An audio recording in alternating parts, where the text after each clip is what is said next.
بسم اللہ الرحمن الرحیم۔ السلام علیکم ورحمۃ اللہ وبرکاتہ۔ امید ہے تمام احباب ایمان و سلامتی اور صحت کے ساتھ خیر و عافیت سے ہوں گے۔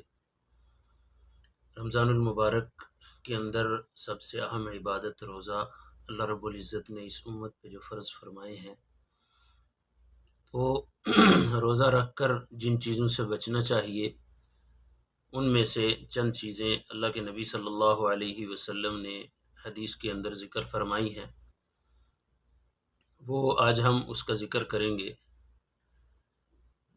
بسم اللہ الرحمن الرحیم۔ جزا اللہ عنا سیدنا محمد صلی اللہ علیہ وسلم ما هو اہلہ۔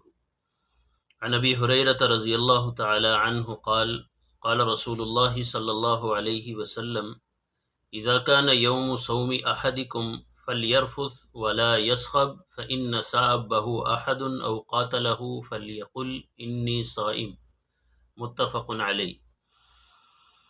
حضرت ابو ہریرہ رضی اللہ تعالی عنہ سے روایت ہے کہ جناب رسول اللہ صلی اللہ علیہ وسلم نے ارشاد فرمایا، جب تم میں سے کسی کے روزے کا دن ہو یعنی وہ آدمی روزہ دار ہو تو وہ دل لگی کی باتیں نہ کرے اور شور شرابہ نہ کرے۔ بس اگر کوئی آدمی اس کو گالی گلوچ دے یا اس سے لڑے تو وہ یہ کہہ دے کہ میں روزے سے ہوں۔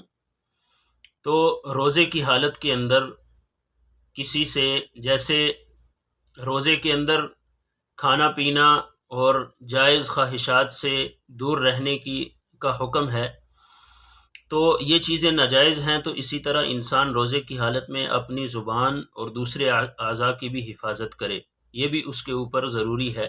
روزہ صرف منہ بند کر دینا یا کھانا پینا چھوڑ دینے کا نام نہیں، بلکہ روزہ اللہ رب العزت کے احکامات کو پورا کرنا اور صحیح پوری زندگی اللہ کے حکموں کے مطابق گزارنا، اس کے مشق ہے۔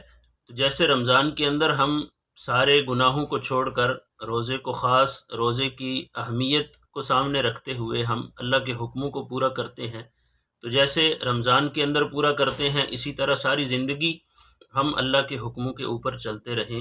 تو اس لیے اللہ کے نبی صلی اللہ علیہ وسلم نے فرمایا کہ اگر تمہیں کوئی گالی گلوچ دے، کوئی برا بلا کہے، تو اس کو صرف یہ کہہ دو کہ میں روزے سے ہوں، یعنی روزے کی حالت کے اندر میں تمہیں نہ کوئی جواب دوں گا اور نہ ہی اس کے بارے میں کوئی بات کروں گا۔ تو چہ جائے کہ آج کل ہم لوگ روزے کی حالت میں سیاست کی باتیں اور دائیں بائیں کی باتیں، اس میں کسی کی چغلی، کسی کی بارے میں غیبت کرنا، تو یہ تو بہت بڑے گناہ ہیں۔ اللہ پاک ہم سب کو صحیح معنوں میں روزہ رکھنے کی توفیق عطا فرمائے۔